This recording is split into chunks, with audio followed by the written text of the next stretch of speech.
with a lawyer and former Deputy Speaker of the House of Representatives and now Liberal Party President Erin Tañada. Welcome to Morning Matters. Good morning, Gretchen, and to all your viewers at Morning Matters. Okay, Attorney, the House leadership has claimed that majority of the Liberal Party members in the House have joined the supermajority. Number one, is there truth to this? Well, we were surprised by the statement of Deputy Speaker J.J. Suarez because in our last meeting, it was agreed by the members, the incoming members of the 20th Congress, to table the matter for further discussions. That's number one. And number two, to await also the return of Senator-elect Kiko Pangilinan from the United States, who attended the graduation of his daughter. And so we would want to consult him on this matter on how even in the Senate, how the Liberal Party would position itself. So it is Senator Kiko Pangilinan that you see as the torchbearer for the Liberal Party as of now? Well, right now he is the chairman of the Liberal Party until we have a formal recognition of the new elected members of Congress.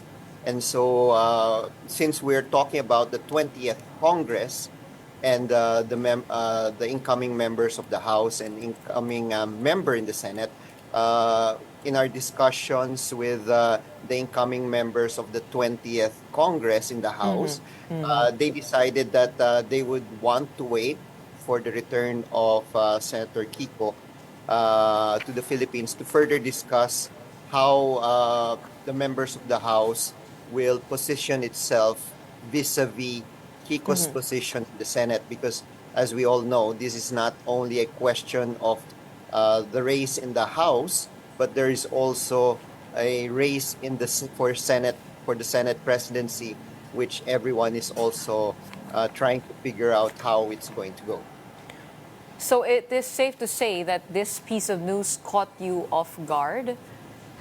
Yes, and because it was very clear in our discussion last week that we would table the matter. It would have been nice if Deputy Speaker Suarez would have mentioned who these four members of Yun the nga Liberal po yung susunod kong tanong kung sino po yung apat, 4 out of the 6. Kaya nga. So, yun, hindi rin namin alam kung sino.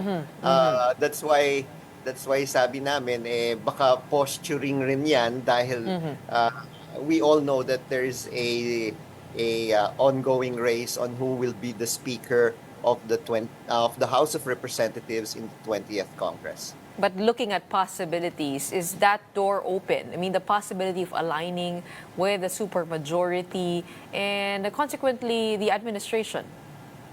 Well, we will have to discuss that because, number one, we have to realize that certain principles of our members have to be taken into consideration, and vis-a-vis the needs of our constituents in the legislative districts.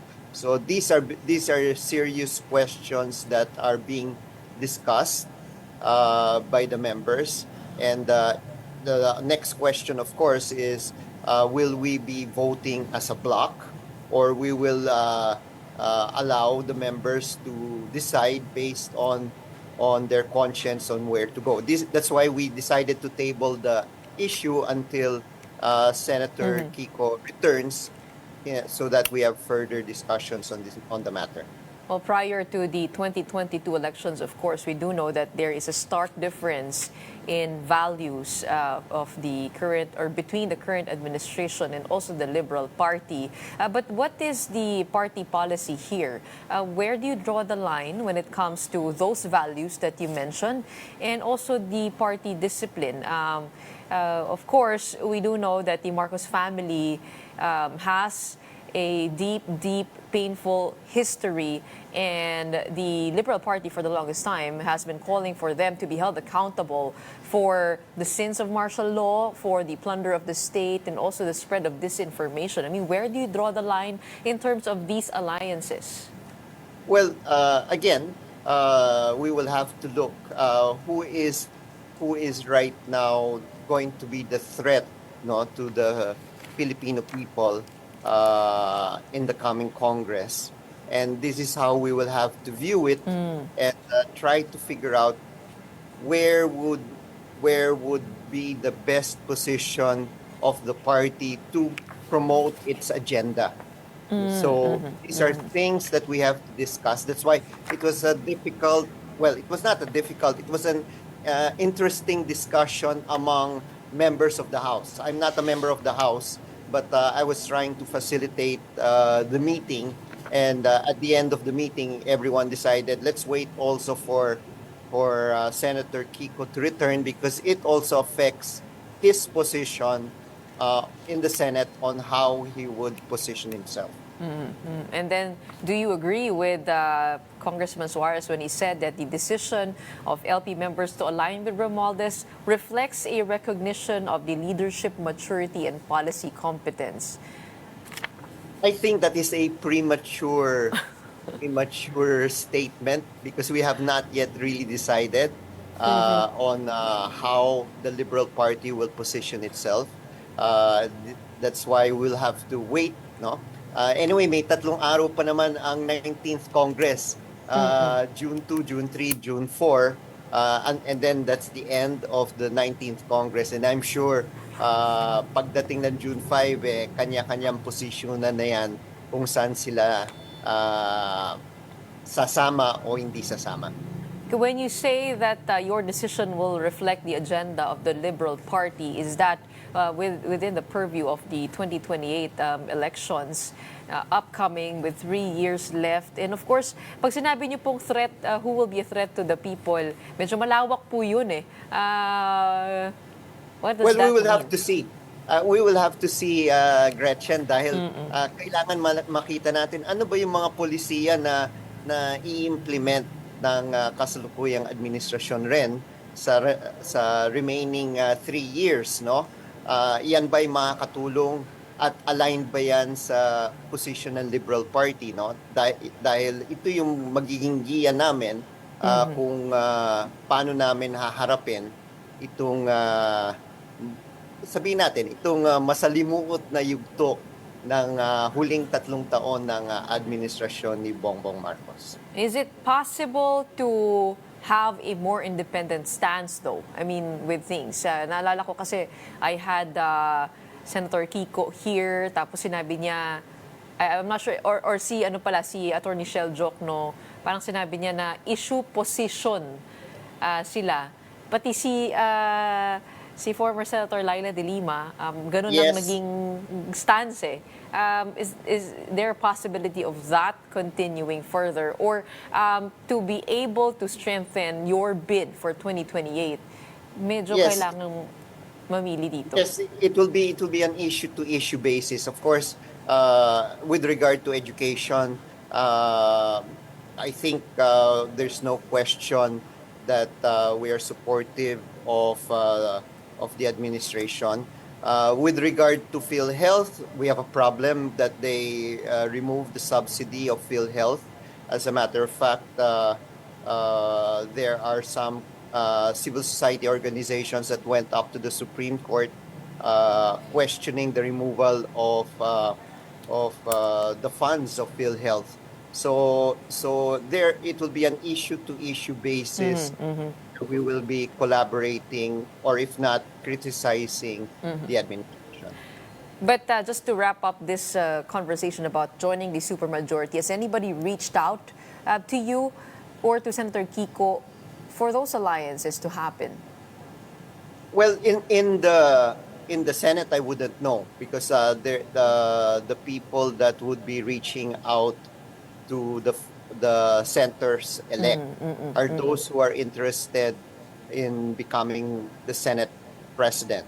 In the House, I would confirm that that Speaker Romualdez has been reaching out to members of Congress, no, from whatever party, and we are not immune to that. We've received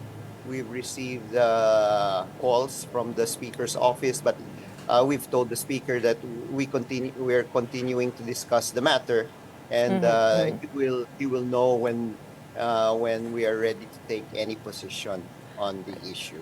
Okay, Senator Risa Ontiveros has said she is open to the possibility of running in 2028. Has that been discussed within the Liberal Party? Of course, she is technically with Akbayan as her party, but is there any kind of discussion with her possibly joining forces with the Liberal Party? Wala pa, masyadong premature kasi ang kailangan pag-usapan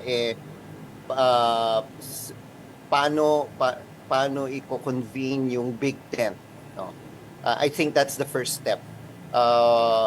We can't have different candidates coming from the 2022 experience. We just have to have one, and in order to get to that one person, there has to be a coalition that would agree to this. And we haven't had yet that coalition building, which I think is the important step that we have to first get to before we even talk about the selection process, and then before we even talk about who would be the people interested to run in 2028. So masyadong premature pa rin yung usapan na yan. Kailangan mag-spade work muna and reach out to other groups, no? Para to build the trust. Kailangan may trust building muna and good faith in order to continue with the process. Congressman, just very, very curious to know, have you already reflected on what happened with the midterm elections and this seemingly resurgence of members of the political party? What do you attribute the success to? Tingin niyo po ba dahil po yan sa youth vote?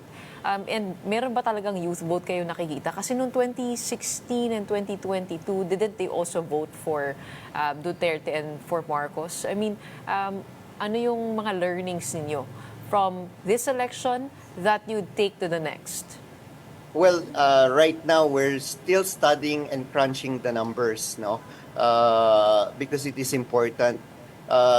What we have is 2019 experience and 2022 experience where the university votes did not reflect what the youth votes actually delivered. Now, the question will be, did the youth really come out to vote? And what is difficult here is that the COMELEC numbers do not reflect yet the age group that voted for whom, and this is the problematic area. How do we now determine if actually it was the youth vote that carried the day? Kasi ang ballots hindi naman nakalagay kung anong taon yung bumoto eh. Kaya ito yung mahirap at sinisikap naming mapag-aralan ng gusto para malaman namin kung paano nakakuha ng malaking boto si Bam Aquino para maging number 2, or even si Kiko Pangilinan, who was doing number 16 or 17 and jumped all the way to number 5. Do you think the TikTok content helped tremendously with your bid? I think it has something to do also with TikTok or any other social media program, dahil alam naman natin, Gretchen, ang tawag ngayon sa generation na ito ay swipe generation. And mabilis sila mag-swipe sa kahit anong reel.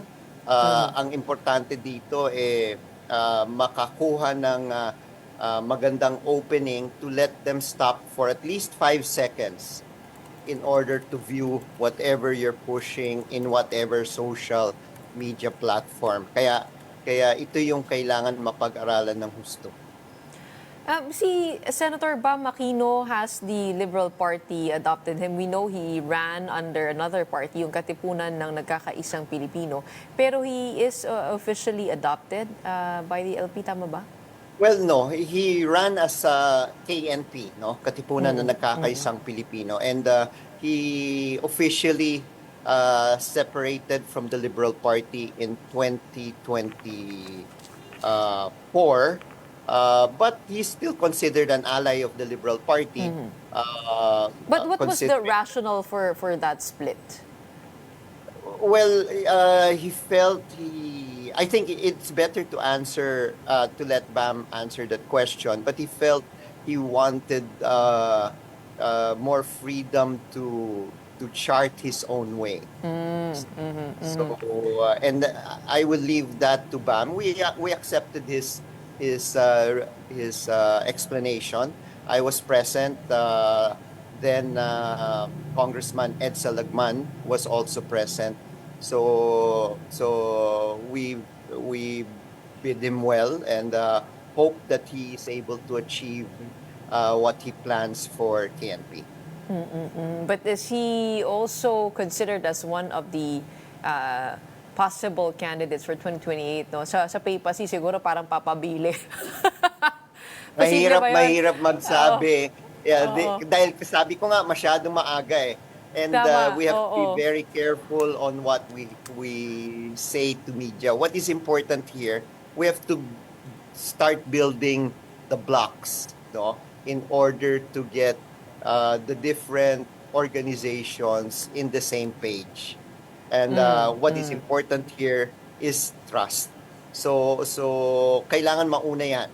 Dahil kapag walang pagtitiwala sa isa't isa, mahirap magkaroon ng isang kandidato. So yun yung unang kailangan ma-achieve po ng iba't ibang mga grupo.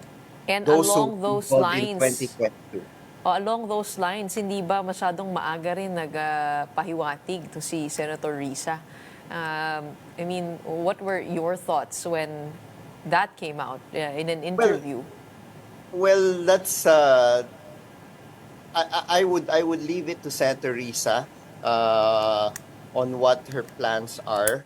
Of course, some people say it's better to know early who are the contenders for 2028. At least alam na ng lahat, no? Pero yun nga, kailangan muna unti-unti to reach out first to the different organizations, try to get them on the same page, have the trust, and then once they are on the same page, then we discuss, okay, what is the selection process that candidates will have to go through in order to be considered as the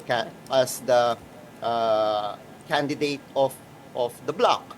Now, if the selection process is agreed upon, then we will now obviously invite those who are interested to join that selection process.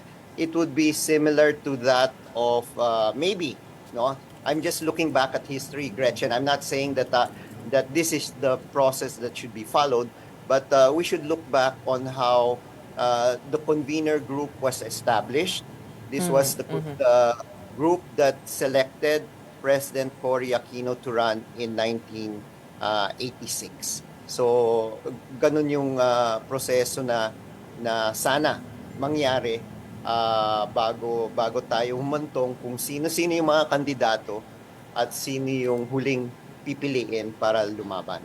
Well, before we try to get on the same page for 2028, it is a must to get on the same page first when it comes to these alliances over in the House. Maraming salamat for answering our questions and joining us this morning. We have from the Liberal Party, Executive Vice President Erin Tañada. Thank you, Gretchen, and one big fight, of course, to our One big fellow fight.